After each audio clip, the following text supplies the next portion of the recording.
রাজশাহী শহরের পাশ দিয়ে বয়ে চলেছে পদ্মা নদী। আর আপনারা এখন বর্তমানে যে জায়গাটা দেখছেন এটা হচ্ছে রাজশাহীর তালাইমারির বালুরঘাট এলাকা। এই এলাকা থেকে কিন্তু বালু উত্তোলন করা হতো, যা নিয়ে চলেছিল অনেক সংগ্রাম।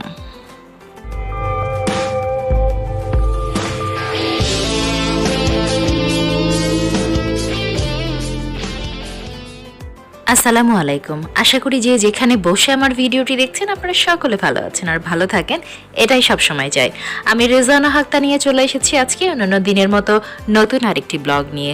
আর আজকে আমি আপনাদের নিয়ে যাচ্ছি তালাইমারি সংলগ্ন বালুরঘাটে। আমরা সবাই জানি রাজশাহী সুপ্রাচীন ঐতিহ্যমণ্ডিত একটি শহর। অনেক আগে থেকে এই শহরটি প্রাচীন বাংলায় পরিচিত ছিল। রাজশাহী ছিল প্রাচীন বাংলার পুণ্ডু সাম্রাজ্যের অংশ। বিখ্যাত সেন বংশের রাজা বিজয় সেনের সময়ে রাজধানীর বর্তমান রাজশাহী শহর থেকে মাত্র 9 কিলোমিটার দূরে অবস্থিত ছিল। মধ্যযুগে বর্তমান রাজশাহী পরিচিত ছিল রামপুর বোয়ালিয়া নামে। এর সূত্র ধরে এখনও রাজশাহী শহরের একটি থানার নাম বোয়ালিয়া। রাজশাহী শহরকে কেন্দ্র করে 1772 সালে জেলা গঠন করা হয়। 1876 সালে গঠিত হয় রাজশাহী পৌরসভা। পরবর্তীতে 1991 সালে রাজশাহী সিটি কর্পোরেশনে রূপান্তরিত হয়। ব্রিটিশ রাজত্বের সময়েও রাজশাহী বোয়ালিয়া নামে পরিচিত ছিল। তখন এটি ছিল তৎকালীন পূর্ববঙ্গ ও আসাম অঞ্চলের অন্তর্গত রাজশাহী জেলার প্রশাসনিক কেন্দ্র। রাজশাহীকে সে সময়ে রেশম চাষের প্রধান কেন্দ্র হিসেবে নির্বাচন করা হয়েছিল। তখন রাজশাহীতে একটি সরকারি কলেজ ও রেশম শিল্পের জন্য একটি শিক্ষা প্রতিষ্ঠান স্থাপন করা হয়। সে সময় থেকে দেশ বিভাগের পূর্ব পর্যন্ত পদ্মা নদীর উপর দিয়ে প্রতিদিন যাত্রীবাহী স্টিমার চলাচল করত। 12 জুন 1897 সালের ভয়াবহ ভূমিকম্পে রাজশাহী শহরের বেশিরভাগ ভবন ক্ষতিগ্রস্ত হয়। পরবর্তীতে অনেক ভবন আবার নতুন করে স্থাপিত হয়। কালের আবর্তে পরিবর্তিত হয়ে গেছে আমাদের রাজশাহী শহর। পরিবর্তিত হয়নি শুধু আমাদের রাজশাহীর পদ্মা। পদ্মার রূপ সৌন্দর্য এক অংশেও কমেনি, বরং যেন দিন দিন তা বেড়েছে।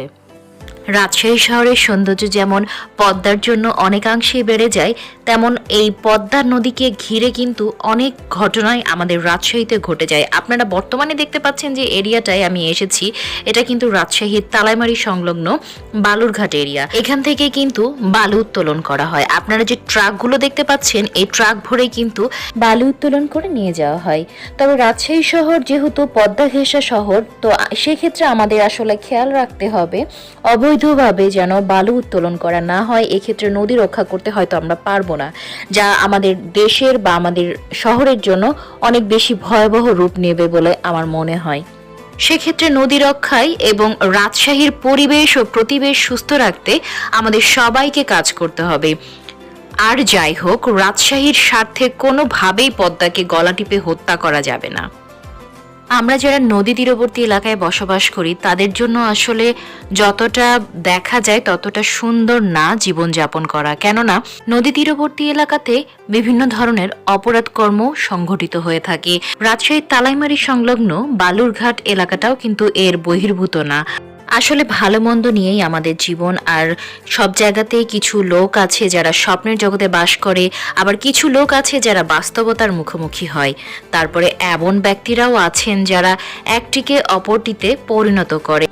সুতরাং ভালো মন্দ নিয়ে যেহেতু আমাদের জীবনটা, তাই আমাদেরকে অবশ্যই ভালোটাকে গ্রহণ করতে হবে আর যেটা মন্দ সেটাকে বর্জন করতে হবে। এতে করে আমি যেমন ভালো থাকবো, আমার পাশাপাশি আমরা এবং আমাদের সমাজ, পুরো দেশ ভালো থাকবো, তাই নয় কি? আসলে ভালো থাকাটাই জরুরি। এই মুহূর্তে আপনারা দেখতে পাচ্ছেন আকাশ দিয়ে একটি এরোপ্লেন উড়ে যাচ্ছে।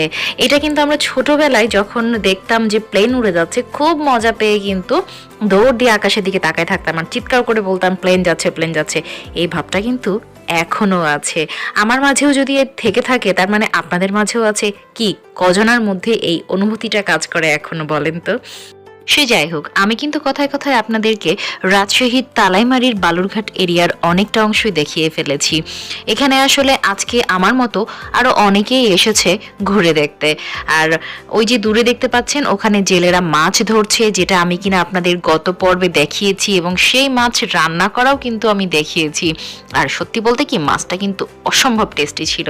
আমরা রাজশাহীতে যারা আছি তারা কিন্তু পদ্মার এরকম ফ্রেশ মাছ প্রায় খেতে পারি। নদীর এরকম টাটকা মাছ যে কতটা স্বাদের তা হয়তো বর্ণনা করে আমি কেন কেউই বলে বোঝাতে পারবো না। কিন্তু আপনারা যারা রাজশাহীতে আসেননি তাদের সবার জন্য দাওয়াত রইল, আপনারা রাজশাহীতে আসবেন, ইনশাল্লাহ এই মাছ খাবেন। নদীর মাছ খাবার পরে জানাবেন নদীর মাছ কতটা স্বাদের। দেখতে পাচ্ছেন একটি কচুরিপানার গাছ, এবং এই গাছের মধ্যে এসে নদীর পানিগুলো কি সুন্দরভাবে ঢেউ খেলে যাচ্ছে। আমি কিন্তু পার্সোনালি কচুরিপানার ফুল মারাত্মক পছন্দ করি। কচুরিপানা ফুলের যে কালারটা না, সেটা আমার ফেভারিট কালার। এই কালারটা ঠিক কি কালার বলা যায় বলেন তো? এটা violet colour or purple, light purple, I think light purple. Light purple কালারটা আসলে চমৎকার, আমি অনেক বেশি পছন্দ করি। আর দিগন্ত জোড়ার বিস্তৃত যে নদীর সাথে যে আকাশের একটি মিলন রেখা অসম্ভব সুন্দর। আর সূর্যাস্তের সময় যে নদীতে সেই সূর্যের আভাটা পড়ে, সেটাও মাশাল্লাহ মারাত্মক সুন্দর। আমার তো ভীষণ ইচ্ছা করছিল নদীর মধ্যে নেমে গোসল করা শুরু করি, কিন্তু আসলে তা সম্ভব নয়। তো তাই অনেক কষ্টেই সেই ইচ্ছেটাকে দমন করতে হলো। আপনারা দেখতে পাচ্ছেন নদীর পানির স্রোত কিন্তু খুব একটা তেমন নাই। অন্য সময় এই পানির স্রোতটাই কিন্তু অনেক বেশি বেড়ে যাবে। আমি কিন্তু এই পানিটা এখন হাত দিয়ে ধরছি, দেখেন। আপনাদেরও ইচ্ছা করছে না এভাবে পানি কিছুতে? পানি ধরার মজাটাই কিন্তু আলাদা। তা যদি হয় নদীর পানি, সে কথা আর নাই বলি। ওই যে দেখেন, আমার মতো আরো কত মানুষ এসেছে এই পদ্মার নদীর সৌন্দর্য উপভোগ করতে। এত চমৎকার অপরূপ দৃশ্য দেখে কার কার এই মুহূর্তে দৌড় দিয়ে পদ্মার পাড়ে আসতে ইচ্ছা করছে জানাবেন, কিন্তু অবশ্যই জানাবেন। আর কার কার ভালো লেগেছে সেটাও কিন্তু কমেন্ট করে জানাতে ভুল করবেন না। আর যদি বেশি ভালো লেগে থাকে তবে আপনার পরিবার পরিজনের সাথে ভিডিওটি শেয়ার করবেন। আর এখনো পর্যন্ত যারা আমার চ্যানেলকে সাবস্ক্রাইব করে আমার সাথে আছেন, সবাইকে জানাই আমার অন্তরের অন্তঃস্থল থেকে অনেক ধন্যবাদ।